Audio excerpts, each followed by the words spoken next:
Now we have the 50th anniversary of the library structure. The 1966 original building, which is over there on that side, is celebrating 50 years. So why is it particularly significant that we celebrate this 50-year anniversary? It coincides with the number of anniversaries that are important in historic preservation. And I think that's partly why this is so resonant right now.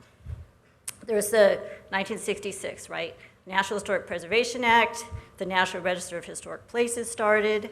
50 years old is considered the general standard for determining historic significance for a building.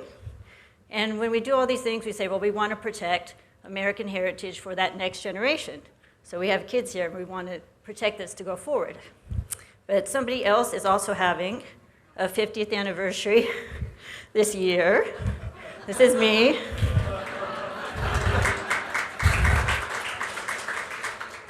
This is my skeptical historian face, even at 5 years old. I was doing this. What's important is that I was the next generation. So I was born in '66, at the same time as the National Register was founded. And everyone's saying, we're going to save these things for the next generation. But they didn't realize that the next generation had different ideas about what needs to be saved. So the buildings that I grew up with in Glendale, which is right outside of Los Angeles, included a lot of brutalist structures and a lot of modernism. So this is the Glendale Central Library by Welton Beckett. He also designed the Contemporary Hotel at Walt Disney World about the same time, 1971. And I saw Van Halen here at the Forum, which was designed by Charles Luckman and Associates. So these are all the buildings that I grew up with. And of course, being from Los Angeles, I spent a lot of time in the car and a lot of time with the concrete freeways. So when I talk about celebrating concrete, this is something that's been, obviously, my whole life has been about concrete, a lot of it. The thing is, when I grew up and I said, oh, I'm going to start saving some buildings, the building I wanted to save was modern. This is the Cyclorama at Gettysburg, 1961, by Richard Neutra. And I also like these buildings where I grew up in Glendale. The First Methodist Church, the bank that we went to was designed by Sarmiento, a significant modernist. The Bob's Big Boy was the diner where I'd go after high school class was finished. And then when I started to say, these buildings are important, these are significant, the other people would say, no, these are eyesores.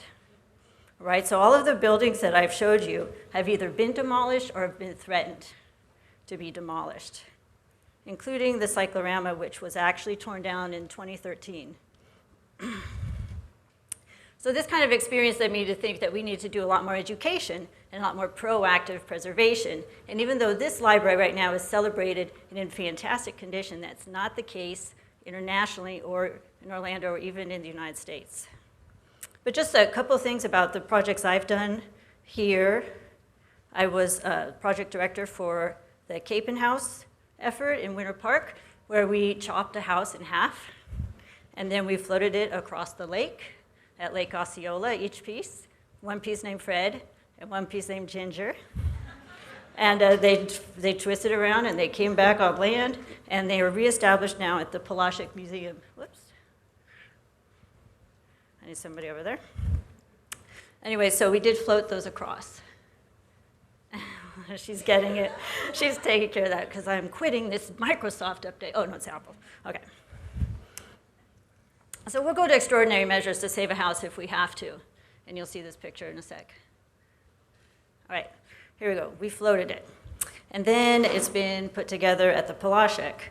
And right now, I just accepted a position as executive director at Casa Filiz in Winter Park, which is a 1930s design by James Gamble Rogers. That was also moved a while ago, 15 years ago this September, and a lot of people might remember when it was moved, it was picked up and actually rolled across the street and planted next to the golf course. That was 15 years ago already. I think it's next week is the anniversary. And we also host a lot of events. So it's a historic house that's getting used. I love historic architecture that's living, historic architecture that's part of the community. So when I first moved to Orlando, I moved here in 2011, grew up in Los Angeles. And we live in a A-frame, 1959, in Maitland, which was a tear down and was foreclosed and abandoned for 2 years before we picked it up. Has 22 skylights. So I'm obviously into all kinds of architecture. Victorian, modern, A-frame, we call this mountain modern, even though it's in Florida. But when I first moved here, I went to a neighbor, right? And I'm like, hey, I'm new to Orlando, I love architecture. And the neighbor says to me, do you know what the ugliest building is in Orlando, right? And this is the building they were talking about. So this was my first exposure to the Orlando Public Library. It's the ugliest building in Orlando. So this was 2011, and we can already see the difference now in 2016 because we're all here to learn more about it and celebrate it. But when you think about it, it's probably not too hard to imagine that some people think of it sort of as the Death Star, right, of downtown. And people, I still hear this all the time, though. That's not historic. I remember when it was constructed. That building is really ugly. It can't possibly be important. But it's actually not the worst brutalist structure out there. This one's from Macedonia. And all you have to do, really, if you have some time, type in like really ugly brutalism or something in the search engine, and you'll find some really interesting stuff. And it's funny and all, but when we think of it as ugly and we sort of dismiss it without learning about it, then we also don't learn about the history of the building. A lot of people don't bother, but we don't learn about the architects, about John Johansen, about Nils Schweizer. And also how this building contributed to the development of the library and the library sciences, right? So it was part of this modernization in the 1960s. You know, post-World War II, we want to bring the community to this next level. So I like to think of it more as Vincent Scully put it in this quote, which is that architecture is a conversation between the generations carried out across time. So if you think about it, you know, Johansson is still talking to us with his building over here. I could still talk to Schweizer by coming on this side of the building and looking at the design that was created.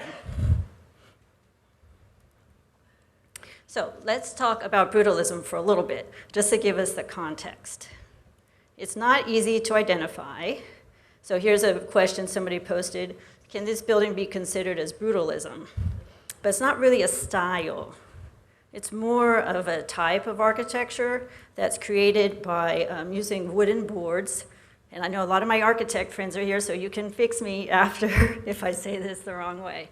But it's actually composed of, you put up wooden formwork and you pour concrete in it. You take the wood off, and it's a little bit like you would make a sandcastle. So if you think of this building as really a giant sandcastle. And here's just some photos of not this building in particular, but how the process works. So you put up the wood, you pour the concrete in there, and you start taking off the boards. But the great thing is you see this reflection. There's a shadow of the wood in the concrete. And what I've learned from people who appreciate brutalism is you have to get very, very close to the building. And you can see the little pieces of wood stuck in the concrete. You can see the little knot holes. And that's what gives the structure a lot of character. And then, of course, you can use this to create huge structures, the principal, Hoover Dam, or even something that's simple like this decorative wall. And people like Frank Lloyd Wright used a lot of concrete. People think of him more as the prairie style, but in his later period, he obviously created the Guggenheim, is all concrete, and things like this, which is the garage at the Johnson Wax building. And concrete obviously has an old history. It was actually developed by the Romans 2,000 years ago. It's similar to Portland cement, and it led to this whole thing that they're called the concrete revolution in Rome. So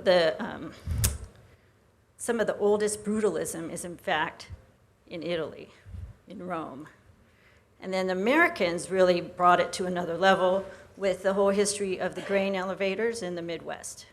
And these buildings seem very simple and very utilitarian, but they were actually very inspiring to the modernists at the time. This is Le Corbusier, and he wrote about the American grain elevators, and that is what inspired him to use concrete as a material to create some of his greatest works. This is one of his buildings, the Assembly Building in India by Le Corbusier. And so you're thinking, what does this have to do with our library in Orlando, right? So we have this Indian structure, all concrete. We have Orlando, but it's the same idea. So this is a picture, a drawing of what used to be here a long time ago. We just take one teeny step back in the past. You can see where the little, I'll point it out. Here's the old library. The Albertson Library was developed in the 1920s, but in 1962 there was a civic improvements bond issue which provided $1 million for a new library building. And the city decided to buy that lot and then start acquiring the lots on the whole block. But they didn't have the whole block in the 1960s. They wanted them, but they didn't have them yet. So the Albertson Library was closed and demolished in 1964. And an architect named John Johansen was chosen as the architect of the first part of this structure. He was born in 1916 in New York. He studied architecture at Harvard. He worked for Marcel Breuer. He died in 2012. But what's most important is that he was part of this group called the Harvard Five. And they studied at Harvard under Marcel Breuer, but it was Gropius, one of the most well-known modernists, who he founded the Bauhaus in Germany, and that is where Johansson studied. And I found out some more information today that I'm going to share later about who else studied at Harvard. So Johansson came here to design this library, and Dwayne Stark was one of the architects who worked on this, and he was one of the designers later, I believe, was Schweizer. But I was wondering, why does this big concrete building from John Johansen, an international architect, what's this doing in Orlando in the 60s? And so I started looking at it and why it could possibly be important. It was actually dedicated in 1966 as the first of 3 stages of structure along this entire block. And it's a rough-hewn cedar patterning in poured concrete, like we just talked about, which was a signature feature of Johansson's work at the time. I found, somebody sent these to me actually. I thought the building was fairly original until recently. It used to have a 3-story atrium in the middle. So the Johansson Library is actually only the children's library now. That used to be the entire library. So it's really quite small. And it has a 3-story atrium up the middle that you can see here. And also it was featuring a lot of the newest, the most modern. There was a book drop. And it had, this is a very bad slide, but it had a rooftop patio, which I've seen the roof up there, and I don't think that's there anymore. We can find out on our tour that we're going to be presenting to the AIA in next April, but it used to have a rooftop patio, so you could go up there and relax and read your books. And Johansson conceived the whole thing as a series of towers held in position at various heights, and he knew they were going to add to it. That's what is the most interesting part for me. So he designed it in a way that you could keep adding to the building because he knew they were going to add to it. And if you go in there now, you can see a lot of the original features. The windows have this very thin concrete between each of these window lines, so it was very delicate work. This is not easy work. This is very difficult to create this in a concrete form. One of the architects who worked with him on this structure, I just found out the other day, is Robert Murphy. Robert Murphy is maybe best known downtown for designing the Coral Gables building, which we all call the Round Building. He designed that in 1963, and this library was opened in 66. So he's designing the Round Building at the same time he's working with Johansson, basically, as supervising architect of this structure. So these two actually had a really good connection, the two buildings, but we've lost the Round Building. It was on Dr. Phillips' property, recently demolished. So when the new library opened, the director told the Library Journal that it had an emotional impact on the city unmatched by any structure in its history. So this was a major event to open this big concrete building.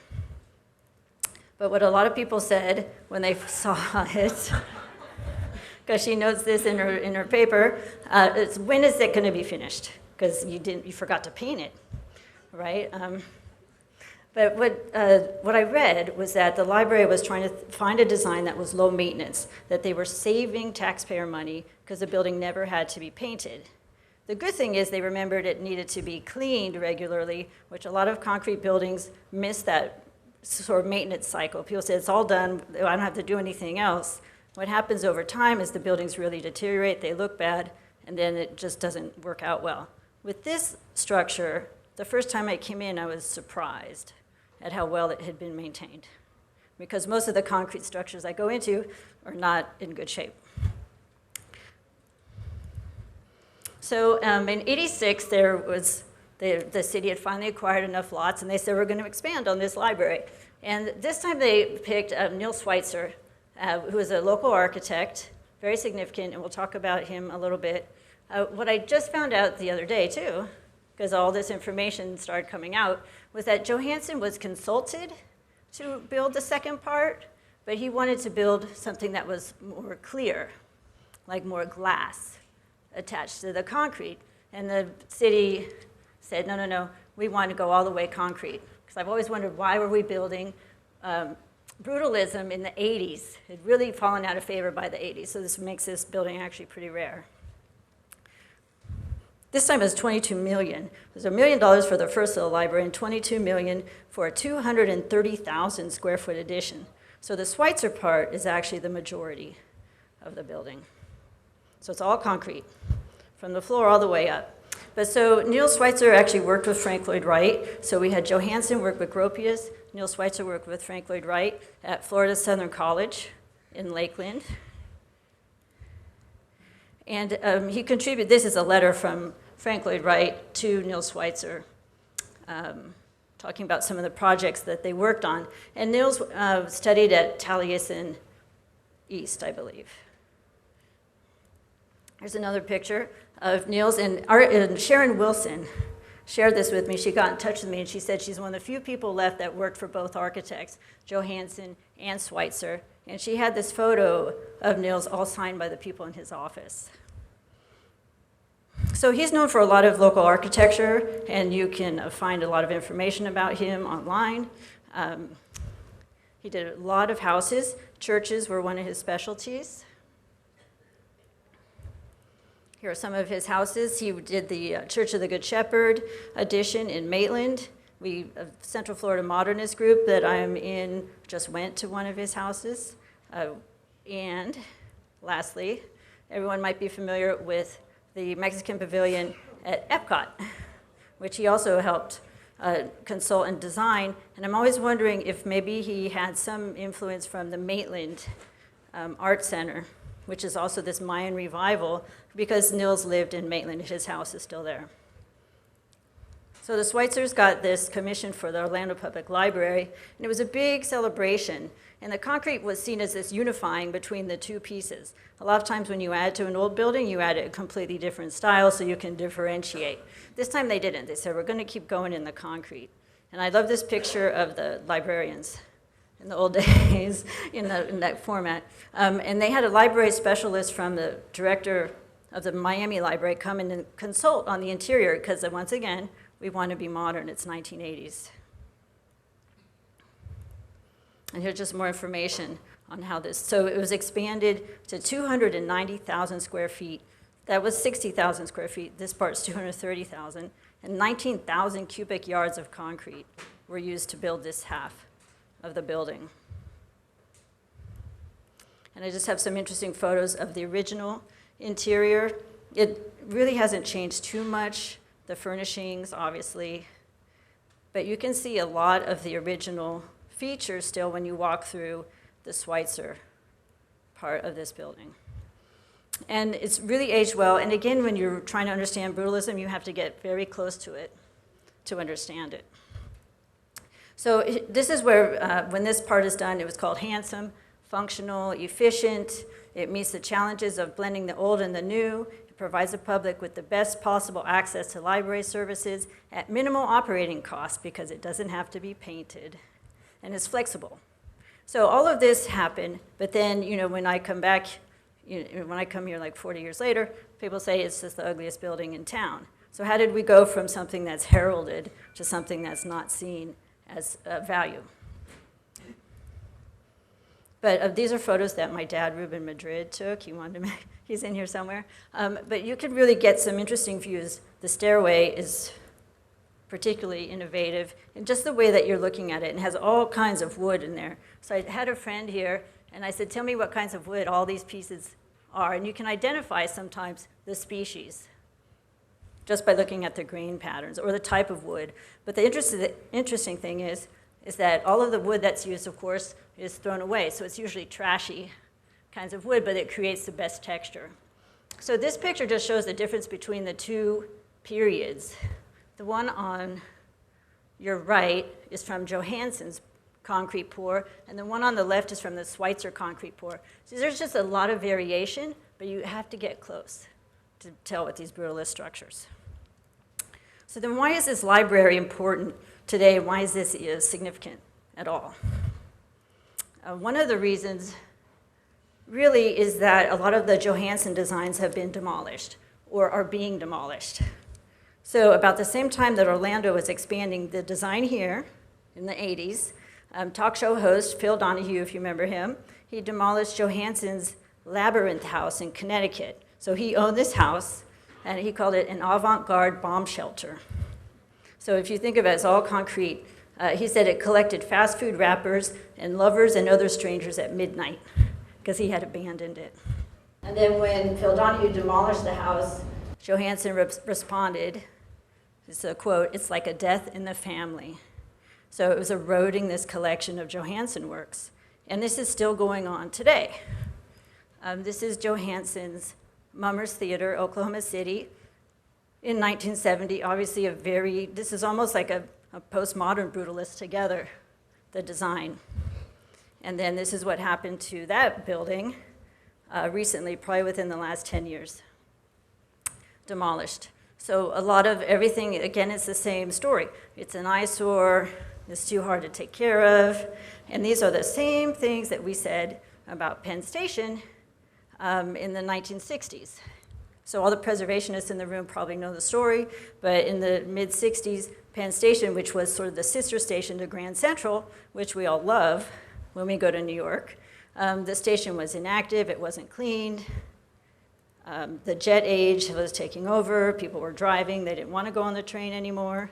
So Penn Station was derided. It's out of date, it's really ugly, there was a big effort to try to save it, but it was demolished. In 1965, about the same time that we were building our first part of the library.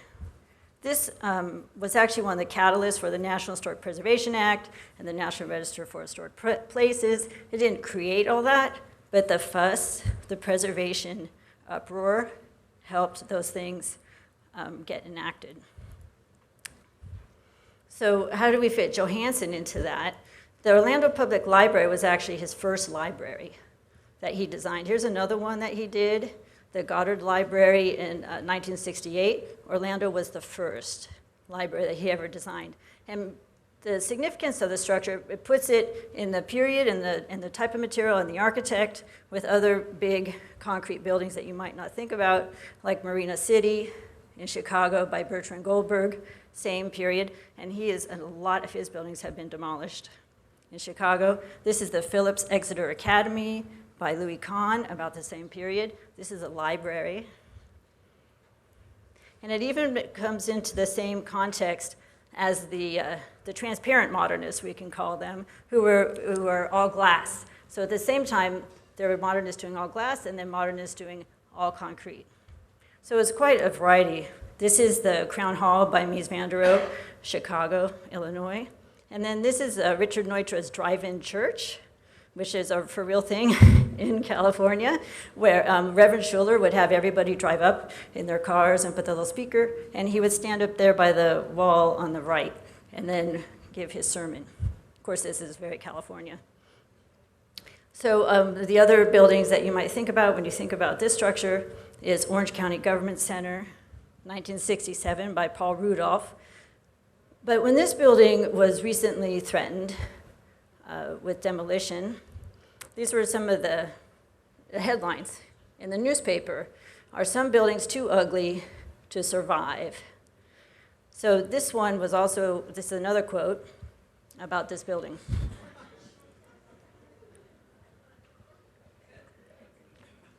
Right, like scouring pads on the retina. That's so clever. Again, with this eyesore thing that people just, it's, you know, they love to talk about that. But what it does, it diminishes, again, the history of the structure. And Paul Rudolph was actually a Florida architect, and I hope most people are familiar with him. But he came to Florida, he started his career in Alabama, but he really had a big impact here in Florida. And when I found this slide of his, a lot of his collections are at the Library of Congress. When I found this picture of him, adoring the concrete formwork that he had created, it made me think that we have to celebrate this concrete. Because when you see how he's admiring it, it really inspired me to look at concrete buildings in a different way. Plus, Paul Rudolph was really slick. Look at this photo of him, right? Kind of Mad Men photo in the real era. And you can see a lot of Paul Rudolph buildings in Florida. So in Sarasota, of course, they have the Walker Guest House replica. It's 1952 original, been completely rebuilt on the Ringling Museum campus by Sarasota Modernist Group. But so Paul Rudolph was designing these transparent glass houses in Florida, and then he went to concrete. So again, with this kind of transition, and how did we do this? This is the Sarasota High School, 1958. Beautiful structure, recently restored. And then Paul Rudolph, our Florida architect, went off to the Yale School of Art and Architecture that he was running, and he also designed this building there, all concrete, and a lot of other things in Boston, all concrete. And I'm going to show you how this all kind of comes back together. So this is the Government Service Center, 1966, same period as our building, Paul Rudolph. These buildings in Boston actually have inspired a lot of people to have an effort to rename Brutalism. So here's his Orange County Government Center again, but instead of that ugly photo we saw where it looks horrible and it's too ugly to survive, a lot of other groups are saying, no, Brutalism is beautiful. So it's really about the perspective. And this has actually started to catch on. So there's this guy with his sleeve. I was going to, put my tattoos on, but I left them at home. So my friends in Boston started to call Brutalism heroic concrete. They said Brutalism is not conveying, because it came from this term, Beton brut, the raw concrete. They said this doesn't convey what we think when we see these structures. So they're inspired, and they've actually published. They're inspired by Boston architecture. And they have exhibits, they have shows. This was quite a few years ago, but they're still at work. So they're renaming it. People are trying to save, like SOS Brutalism. But they're starting to get some legs, but it's still pretty hard. So some other people started renaming it again. So in Birmingham, they're calling it Brutiful instead of Brutalism. Trying to convey again what they're thinking of this architecture. But they have not as much luck as we have here in Orlando. So their building was threatened with demolition, this Birmingham Library. And they tried to save it, 1970s structure. And they wanted to stop the demolition, but it did not work. So, and their building ended up in the trash, like so many of our structures do, when they're seen as not being enough return. That's the end of it. But in Orlando, I found this interesting photo. People actually do love this building. So we started off with people saying, what's the ugliest building in Orlando? What I find out later is people really do enjoy this structure. This is a wedding photo. So these newlyweds had their pictures taken with the Brutalist building in the background. And then one of my friends, when he was, I'll read this to you. When he was coming down, he says, this is on Twitter, right? He says, I wish I could make it for my last talk a couple of years ago. Well, I was in Orlando for a couple of hours in March, and guess what I did? He came to this building. So this is one of those heroic concrete people from Boston. He's in Orlando for a few hours. He doesn't go to the Mall of Millennia. He doesn't go to Disney. He came up here to see the Orlando Public Library. Yeah.